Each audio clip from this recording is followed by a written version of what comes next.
Hi guys, Carlos here. Welcome to the channel where I do unboxing videos of Batman merch, NBA cards, Funko, and anything related to pop culture. If you enjoy watching that type of content, please make sure to hit the subscribe button below. For this episode, I'm going to be doing a special unboxing as I'll be featuring my top 5 Funko Pops from my personal collection. And for the first one, I have here Batman from the Dark Knight trilogy. So this is numbered 19 from this line. Alright, so if you take a look at the box, this is how it looks like in front. And then on the side, at the back. Alright, so we have Batman here, number 19. And then we have two versions of the Joker.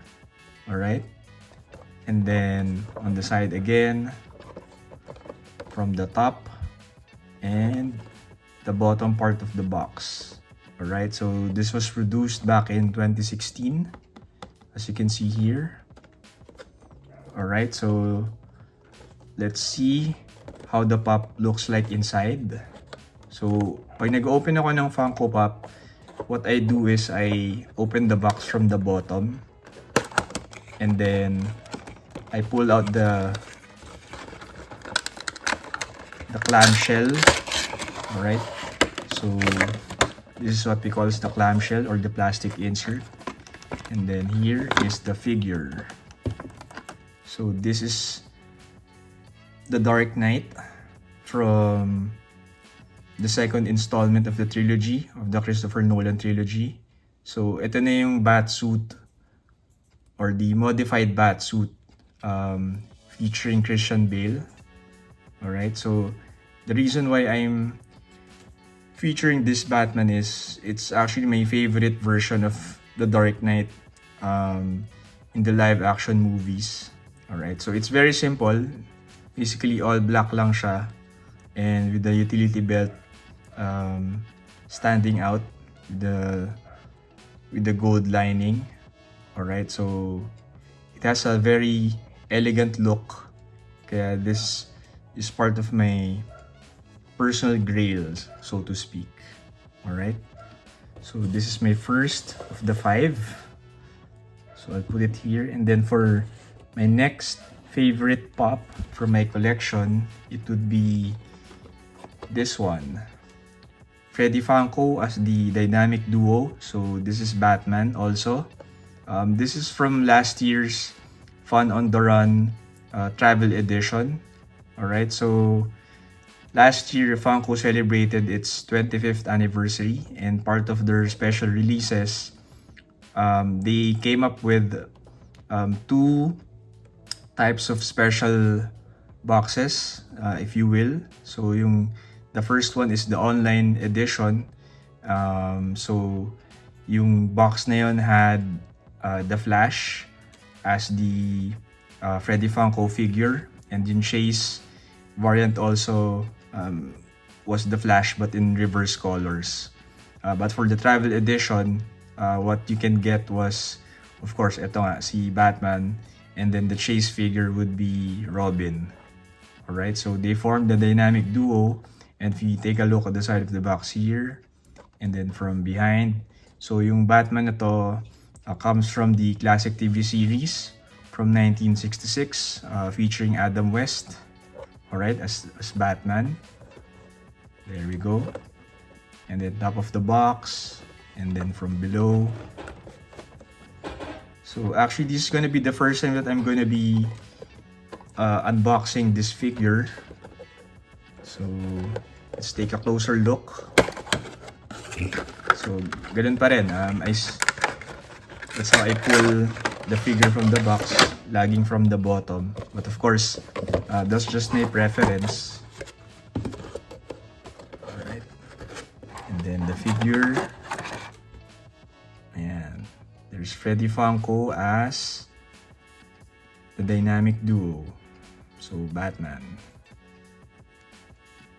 Alright. So, what I always tell other Funko collectors is, at some point in collecting Funko Pops, you have to get at least one Freddy Funko as part of your collection. So, for those who don't know, si Freddy Funko yung quote-unquote mascot ni Funko. Alright? So ito yung iconic na freckles niya. So meron siyang 2 pairs of 5 freckles lagi. And usually si Freddy Funko dresses up as some of the most famous characters in different lines of pop culture. So in this case, si Batman. And of course, si Freddy Funko, meron din siyang sariling original lines.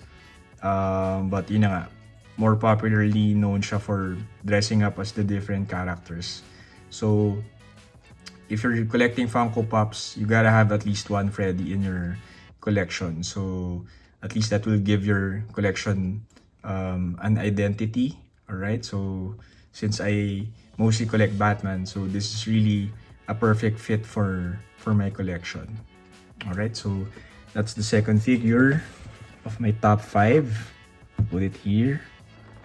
The third one, so not really a surprise, so it's still from the Batman line, but this time it's a 2-pack. So White Knight Batman and White Knight the Joker. So this was from the San Diego 2021 comic convention. Alright, so this is limited to 30,000 pieces, as you can see here. Alright, so this is also a previous exclusive, so that's why it has a PX exclusive sticker here. So look of the box, so ito yung side from the back. Alright, and then side again, top, and of course the bottom. So let's take a look at the two figures. Alright, so inayos ko na siya and remove the clamshell para hindi messy yung look. So let's take a look first at Batman. So ito yung itsura ni White Knight Batman. Alright, so here's the front, and then from behind with the waving cape. Alright, so the reason why this is among my favorites, itong White Knight Batman kasi is a graphic novel, part of DC's Black Label. So yung Black Label is, you could say, yung one of the more special editions ng DC when it comes to comic books and graphic novels. So this is, yung White Knight is one of my favorites also in their graphic novels. And one of the reasons na isa rin yun sa mga nagsastand out sa akin because it was actually the graphic novel that my wife gave me when we got engaged. And fortunately, nagkaroon din siya ng Funko Pops. So kasama pa si the Joker. These figures became part of my special collection. Alright, so that's Batman. And then we have the White Knight Joker. Oops, may dumi pa siya. Alright, so ito yung itsura niya. Very good looking figure actually. So he has the razor blade on his right hand, and then he's holding a Batman figure on his left. Ayan. And actually, yung maganda rin about the graphic novel here is, this is one of the rare occasions that Batman and the Joker work together. Yung mga special cameos pa dun sa graphic novels. But I'm not gonna spoil it para you can, I suppose, read the graphic novel for yourself. Pero it's worth looking into. Alright. So there, that's number 3. And for the fourth one, alright, so we'll move away from Batman. And we're going to basketball. Alright. So my fourth favorite pop from my collection is Penny Hardaway. Alright, from the Orlando Magic. So this is part of the Hardwood Classics line of Funko Pop basketball. So yung Hardwood Classics, well, as the name would suggest, ito yung mga line na may mga basketball legends. And so Penny Hardaway is part of them. Alright, so he played for the Orlando Magic. So that was his first team, and yung reason why this is among my favorites is si Penny Hardaway kasi is my very first NBA idol. Alright, so you could say he's the big reason why I fell in love with the sport. So let's take a look inside of the Funko Pop.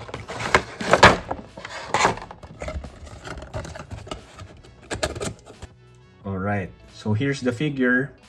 Penny Hardaway with the classic mustache and goatee, and then yung pinstripes ng Orlando Magic. So this was their home jersey, and then Penny Hardaway holding the ball.